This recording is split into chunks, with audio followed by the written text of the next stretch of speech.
Assalamualaikum warahmatullahi wabarakatuh. Qala musannifu rahimahullah nafa'ana bihi wa bi ulumi fid dharain amin. Bismillahirrahmanirrahim. Faslun utawi iki ku fasal suwiji. Wajib halaman ing atase wong. Shalat kang salat sapa man muqtadiyan hale anut fi jum'atin ing dalam Jumat fi jumu'atin ing dalam Jumu'ah au ghairi atau yang Jumat. Allah yataqaddam apa yang to ora disi ala imami ingat si imame makmum fil mauqifi ing dalam nggon ngadeg. Jadi ini bahas syarat-syarat sahnya jamaah. Hanya jamaah ya. Jadi itu semua itu ada syaratnya. Jamaah pun ada syaratnya. Jadi syarat yang pertama, jadi nggak boleh yakin atau mengetahui sholatnya imam itu batal sebab hadas atau yang lain. Misal imam sholat di depan makmum mestinya ya. Terus kelihatan di sarungnya ada najisnya, ya berarti nggak boleh jamaah dengan imam tersebut atau orang tersebut. Kalian kamu sudah yakin atau tahu sholatnya imam itu batal dengan hadas atau yang lain, atau imamnya ngentut jenengan krungu, ya nggak boleh mengikuti atau bermakmum dengan orang tersebut. Yang kedua, tidak boleh meyakini batal atau berprasangka.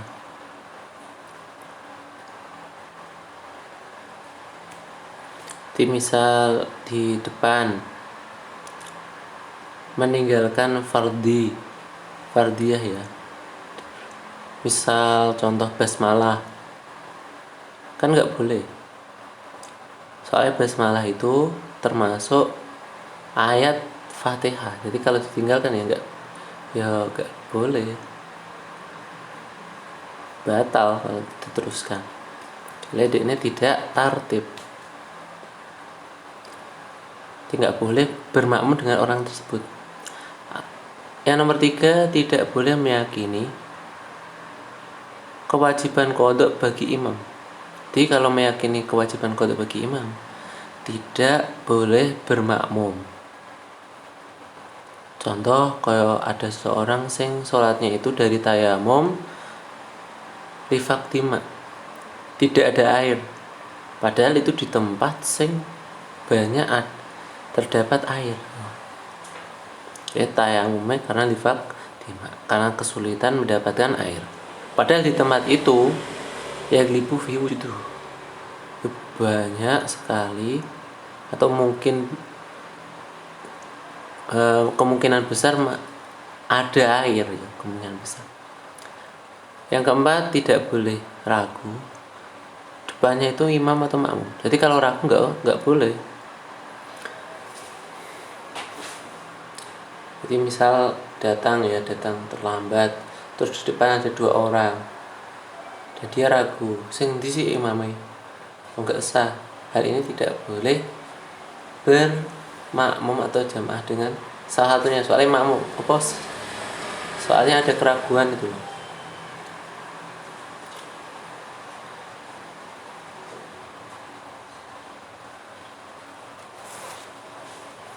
Meskipun benar loh, secara kenyataannya benar. Jadi ini bermakmum dengan orang yang memang jadi imam, gak oleh. Ketika ada keraguan repot, jadi 50-50, syak zon, harus yakin. Terus yang kelima, tidak boleh umi, imamnya itu tidak boleh umi. Jadi kalau umi gak sah sholatnya. Umi itu apa sih? Malah yuhsinu huruf al-Fatihah, orang yang tidak baik dalam membaca huruf-hurufnya Fatihah. Jadi contoh dia tidak mampu membaca satu huruf atau mengeluarkan dari makhrajnya. atau tidak bisa tasdid. Jadi iyyaka dibaca iyyaka, nggak boleh. Atau ro ihdinas siro, kan ro kan dia nggak bisa baca ro, mungkin pelo atau apa, jadi silo ya nggak boleh, itu ummi. Jadi nggak boleh bermakmum dengan orang seperti itu. Yang keenam itu bagi laki-laki dan khunsa itu yang punya dua alat kelamin tidak boleh bermakmum dengan selain laki-laki. Jadi zakar laki-laki ya imamnya laki-laki, khunsa ya imamnya laki. Kalau perempuan boleh ketiga-tiganya, jadi boleh bermakmum laki-laki, boleh bermakmum dengan khunsa, atau bermakmum dengan sesama perempuan. Nah, itu syarat-syarat jamaah. Nah, ini syarat sahnya jamaah itu apa? Allah yataqaddama ala imami fil mauqif. Jadi tidak boleh mendahului imam dalam tempatnya, dalam hal tempat. Jadi jika bukan tempat berdiri, memang mauqif itu tempat berdiri, tapi yang dimaksudkan itu bukan tempat berdiri. Jadi kalau imamnya berdiri, kita berdiri. Jadi ibrohnya yang dianggap dalam hal mendahului dan tidaknya itu di akib itu apa? Tunggak.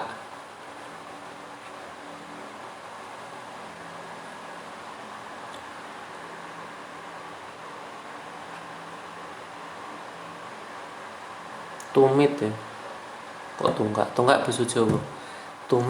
Tumitnya kaki ya. Kaki bagi orang yang berdiri. Soalnya yang dibuat pegangan untuk berdiri ya tumitnya itu, bukan jari-jarinya, bukan jari-jari kaki ya, bukan tengah itu, bagian tengah kaki bukan, tapi tumitnya. Jadi ibrohnya kalau untuk orang yang berdiri itu ada tumitnya. Untuk orang yang duduk adalah pantatnya. Kalau duduk yo anggo pantat jajal ora. Mesti tumpukannya nang pantat, yo kayak tadi nih. Kalau orang yang berdiri berarti tumpunya ya berat badannya itu tertumpu pada tumitnya. Karena kalau orang yang duduk berarti ya pantat. Untuk orang yang tidur miring berarti lambung. Ya, ibrohnya adalah lambung. Untuk orang yang tidur terlentang itu ibrohnya memakai kepala. Itu adalah ibroh. Jadi misal kakinya imam itu pendek, kakimu panjang, kamu jadi makmum. Selama tumitmu itu masih di belakang tumitnya imam, itu ya sah, meskipun jari kakimu itu melebihi jari, ya sangat mendahului jari kakinya imam, enggak masalah. Soalnya ibrohnya itu adalah tumit bagi orang yang berdiri ya. Saya ulangi, tumit bagi orang yang berdiri, pantat bagi orang yang duduk, terus lambung bagi orang yang tidur miring, tidur terlentang berarti kepala. Itu menurut Imam Romli. Wal ihrami lan ing dalam ihram, takbir ihram bal tabtul batal mu'al muqaranatu apa barengan fil ihrami ing dalam takbir ihram. Ya gak boleh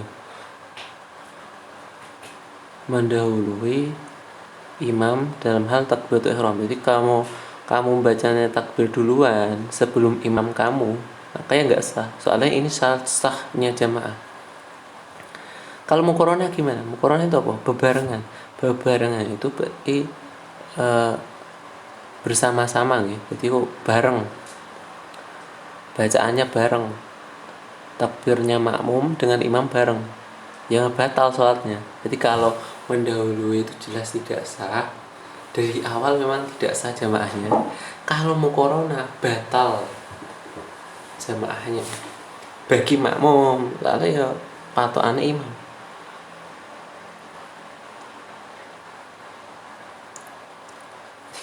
kalau jadi bisa diambil kesimpulan bagi makmum itu wajib mengakhirkan seluruh bacaan takbirnya secara yakin dari seluruh bacaannya imam. Jadi harus belakangan, ya nggak boleh mendahului, nggak boleh berang. Kita ulangi, wajib bagi makmum mengakhirkan seluruh bacaan takbirnya secara yakin dari seluruh bacaan takbir imam. Karena ada hadis idza kabbara fakabbiru. Ketika imam sudah membaca takbir, fakabbiru, maka bertakbirlah. Jadi kabar fi'il madhi. Fi'il madhi ya sudah selesai. Ketika sudah selesai membaca takbir, imam sudah selesai membaca takbir, fakabbiru, maka bacalah takbir. Jadi ada urutannya itu, ada aturannya ya. Kalau mendahului tidak sah, kalau bebarengan batal. Waktu kerahulan dimakrohno apa mukorona figuri itam dian ihram. Mukorona untuk selain ihram, berarti bebarengan dalam hal rukun fi'li, rukun qauli, itu makruh. Ketika ada kemakruhan dalam sholat, bisa mempengaruhi hilangnya fadilah jamaah. Jadi orang itu likur ganjarane ya. Kecuali bila makmum tahu bahwa ketika dia apabila mengakhirkan atau menunggu selesainya imam sampai ke rukun yang akan dituju imam. Ini semua misalkan ya. Misalkan imam itu kalau tidak mau corona nih. Kalau kita itu nggak mau corona barengan dengan imam, Allahu Akbar. Ya. Kan memang kesunatannya itu imam jadi dari berdiri ya, sudah membaca surat sunnah itu imam rukuk kan, takbir rukuk. Nah kalau imam sudah memang rukuk ya, sudah rukuk tenan, sudah idain hina, maka baru makmum syuru atau baru berusaha untuk melakukan rukuk. Memang kesunahannya seperti itu. Tapi kalau seandainya ya, ini makmumnya tahu ya, kalau dia tidak segera atau tidak bebarengan dengan imamnya, sama-sama berusaha untuk rukuk, maka dia akan tertinggal dari imam. Maka mukorona tidak makruh lagi. Kayak imam Jawa itu. Imam Jawa atau imam pas sholat taraweh. Kalau kita itu tidak langsung mukorona atau bersegera mengikuti gerakan imam, ya kita ketinggalan. Apalagi taraweh itu sangat cepat biasanya ya. Dia ketinggalan kalau kita menunggu sampai imam mendapati rukun yang ditujunya. Di sini tuh beda ya. Jawa itu terkenal sholatnya cepat. Tapi secara dasar makmum dianjurkan menunggu imam mencapai rukun yang ditujunya, baru imam berusaha pindah rukun tersebut. Jadi kayak tadi ya, kalau imam dan makmum kita rukuk ya, makmum dan imam rukuk, imamnya sudah ke i'tidal, baru makmum berusaha untuk mencapai i'tidal. Tapi kalau seandainya ini kan secara dasar, tapi kalau kasusnya di tempat-tempat ya kebanyakan di Jawa itu imamnya terlalu cepat gerakannya, maka makmum tidak masalah mukorona atau bebarengan dalam berusaha mencapai rukun setelahnya, tidak masalah, dan tidak sampai tufaw itu fadilatal jamiah, menghilangkan fadilah jamaah. Soalnya kecepatan nanti malah bisa-bisa kita ketinggalan. Kadang imamnya nggak baca kesunahan ya, rukuknya nggak baca subhana rabbiyal azim, enggak langsung. Sebenarnya tumaknina hanya biqadril wajib. Ila takmin, aku coba takmin. Kau coba moco amin. Ya, untuk masalah takmin, membaca amin lebih baik adalah mukorona barengan dengan imam.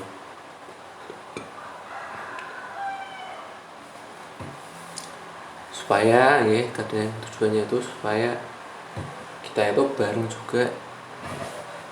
dengan pembacaan aminnya malaikat.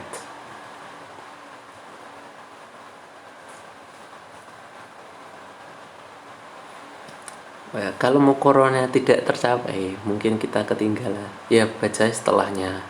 Setelah bacaan imam, bacaan takminnya imam, bacaan aminnya imam, kita baru baca amin, gak masalah. Tidak masalah.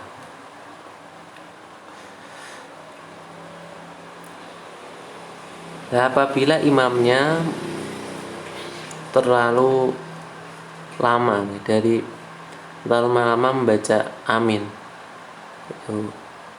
dari jeda dulu, baca Fatihah judulnya lama baru baca amin, dari zamannya, dari waktunya yang disyariatkan, yaitu setelah baca Fatihah baru baca amin, maka makmum boleh membaca amin sebelum imam. Soalnya imam bola pengalaman mungkin. Atau misalkan dalam kasus siriyah atau jariyah. Siriyah itu sholat yang kita tidak disunahkan untuk membaca keras. Kalau contoh sholat zuhur, asar ya. Nah, bila imamnya itu membaca keras dalam siriyah, sholat zuhur dan asar tadi, maka tidak disunahkan membaca amin untuk bacaannya imam. Nah, ini adalah pendapatnya Imam Isnawi, tapi tetap ada kontroversi. Di Tuhfah menyebutkan bahwa amin tetap dianjurkan bagi imam untuk mengamini bacaannya imam. Waya rumulan haram takudu ngopo disine makmum biruknen kelawan dijurukun fi'lien kang bangsa fi'li. Jadi haram mendahului imam satu rukun, kalau dua rukun batal. Satu rukun haram, kalau mendahului dua rukun batal.